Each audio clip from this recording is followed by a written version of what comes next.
Hello all, welcome back to another Tuesday edition of Be a Creative. This video, we are finishing off our gel print series that we've been working on for the past few weeks. Just a heads up though, this will probably be the last Tuesday edition that I do for a while, but I do have a couple of other ideas in the works, and as soon as I get those worked out, filmed and edited, I will more than likely roll them out as a special Tuesday edition as well. Another disclaimer, I feel the need to tell you that I was bebopping quite a bit while I was making these, finishing up these gel prints. There's a lot of jazz hands that may show up in some of the clips. You know what can I say? I hear the music and I can't control myself. I did try to edit most of those out though, but I couldn't quite get all of them. So if you see some random hand gestures or jazz hands, that's just what that is. I was just having fun. So what I decided to do, instead of turning these into cards, I decided it'd be better as a postcard. I cut some heavyweight cardstock down into 4x6 size, and then I also went ahead and picked out about 6 backgrounds that I thought would work really well and cut them down into 4x6 as well. What I'm doing now is I'm creating the focal points, and for the first background I decided that I really wanted to use that silhouette, that one right there, and I didn't want it to be just plain white and the background was super busy. So I have some random mixed media mark making stamps and some script stamps that I've stamped down onto regular cardstock, and what you're seeing me do is use a silhouette that I'm just simply tracing out over the stamped images. What I'm going to wind up doing with that is cut that out so that all you'll see on the inside is just the script, like so. And that's basically what I decided to do for my focal point. Although, as you can see, I'm having some commitment issues and I can't really decide which background I want. I eventually settle on that one, and I really love the stark black and white with that really colorful background. As colorful as that background is, I do think it kind of needs just a little bit, see, there was some jazz hands. I do think it kind of needs a little bit more. I had thought maybe I was going to do some stamping over top of it, so I had pulled out some archival ink in corresponding colors, but I wound up not using that. The background had so much going on, and I just really liked it, so I didn't want to kind of add anything that would deter away from it. In fact, actually all of these postcards that I wind up making, I don't do any stamping over the backgrounds. I liked them so much, I thought that they were fine just how they were. So instead of just slapping that down though, I do think it needs just a little bit more visual interest. So I've taken some torn up book paper and I'm gluing it down to one side, and I've ripped the gel print in, kind of like a 3/4 thing going on, and I've just glued that right down on top of it. There is a lot of gluing in this process, in case you were wondering. Sorry about that. I tried to edit out as much as I could. This video probably should have been entitled how to make gel medium postcards, because that's 70% of what this was. It was just gluing stuff down. For my next focal point, I am going back to this technique that I've been doing a lot lately. Y'all, I am like obsessed with it. I love the way that it looks. I have some alcohol lift ink that I have used on a Dina Wakley rubber stamp, and I've stamped it over top of a pre-made alcohol ink background on Yupo paper that was made with mushroom and black, and I just used the image with the lift ink to create this, what I think is a really beautiful, almost negative looking effect. I didn't go into a lot of detail explaining that. I've actually done that in quite a few of my videos, so if you're interested in a more in-depth explanation of that, let me know and I will link you to a video where I spend a little bit more time on that. I chose that background because it was so colorful. I felt like it really needed more of a gray or neutral tone to kind of tone it down a little bit, but I also didn't want to just leave it. I also felt like it needed a little bit of white because there's so much happening. So I'm using some torn up book paper to basically add in the white that I feel like it's missing. And what I'm making now is kind of like a little collage element. And I guess you could really say that almost all of these postcards are really an exercise in collage.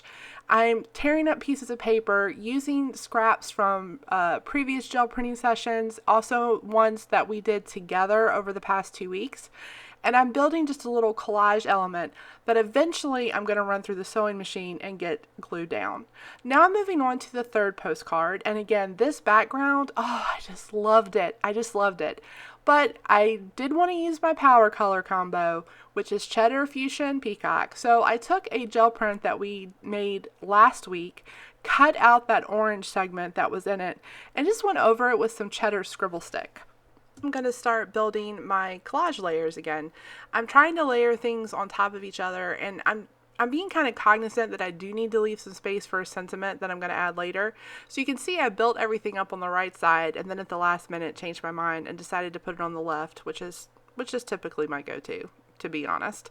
But again, there just wasn't enough white, and I really think that it needed just a little pop of white, but I couldn't quite figure out how to incorporate that on the tag. So I'm just doing the same thing that I did in the previous tag. I'm leaving an edge of book paper on the side of the base plate for the postcard, which again is just cut out of regular 110-pound heavyweight cardstock, and I'm gluing it down. I am going to trim off the edge of that, because it's actually hanging off, like see here, yeah, it's hanging off about 1/4 of an inch. So I'm just going to trim that off, and that will finish out that card. Though in all honesty, it got a little messy because I didn't wait for the cheddar stick to dry completely when I was gluing everything down. But you know what? That's okay. It doesn't have to be perfect. So now I'm moving on to the fourth postcard, and this one was very simple. It was a really soft colors, and I didn't want to add anything that was really going to overpower it. So I have some of the ghost prints that we pulled from last week with a little bit of torn up music paper. And again, I'm just tearing things and kind of layering them on top of each other. The focal point that I used for this was from my stash, and that's a stamp off from an alcohol lift ink project that I had done a couple of weeks ago.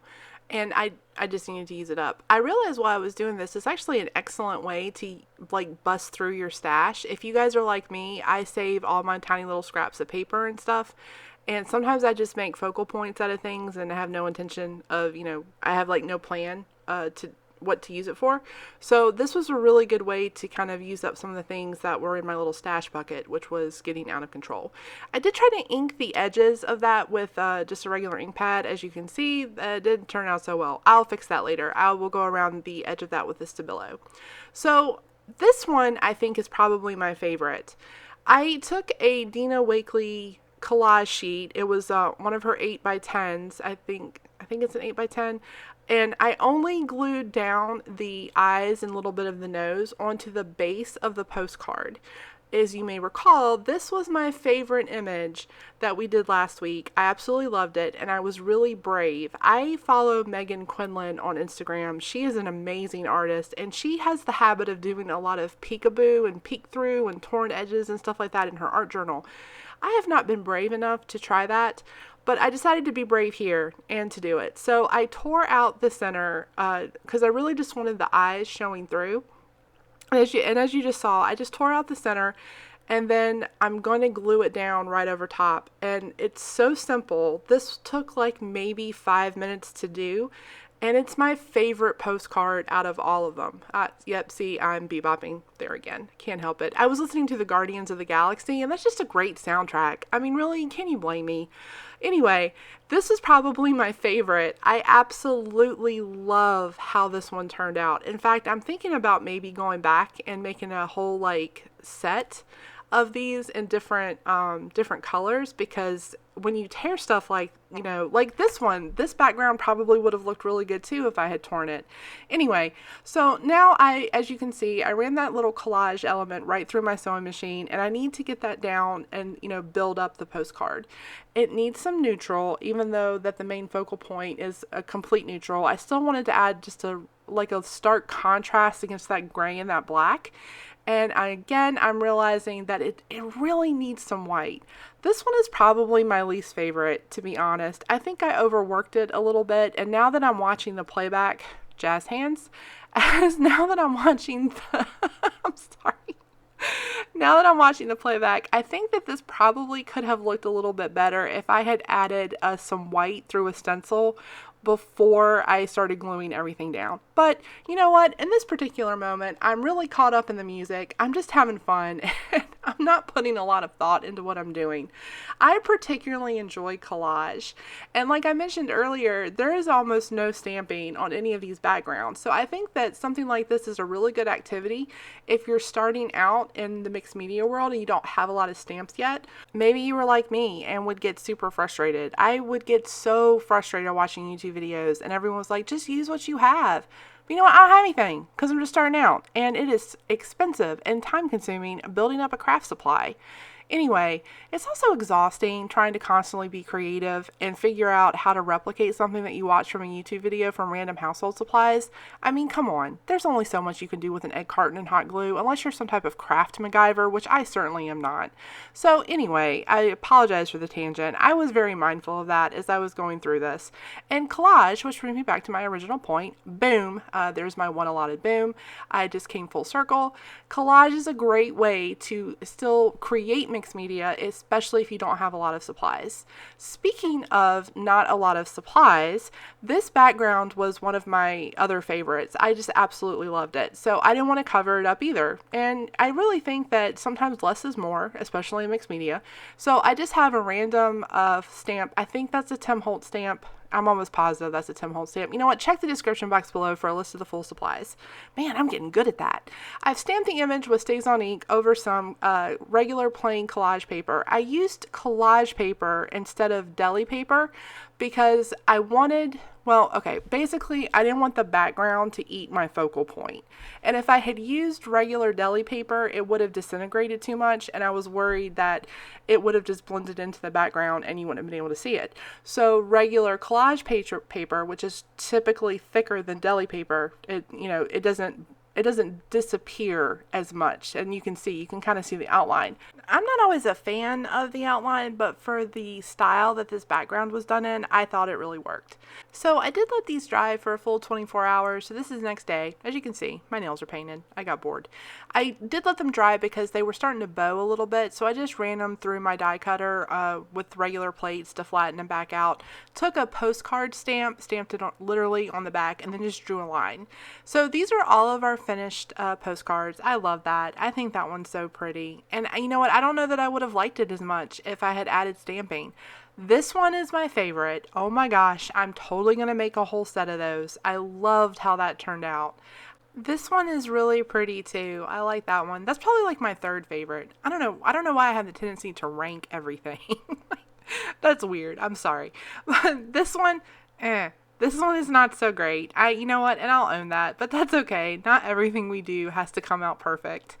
This one I think is really pretty too. I like that the colors are really kind of pastel and it's just kind of soft. So here we have it, guys. Thank you so much for tuning in. I hope you enjoyed the series. And as always, stay safe, stay healthy, and I will see you next time.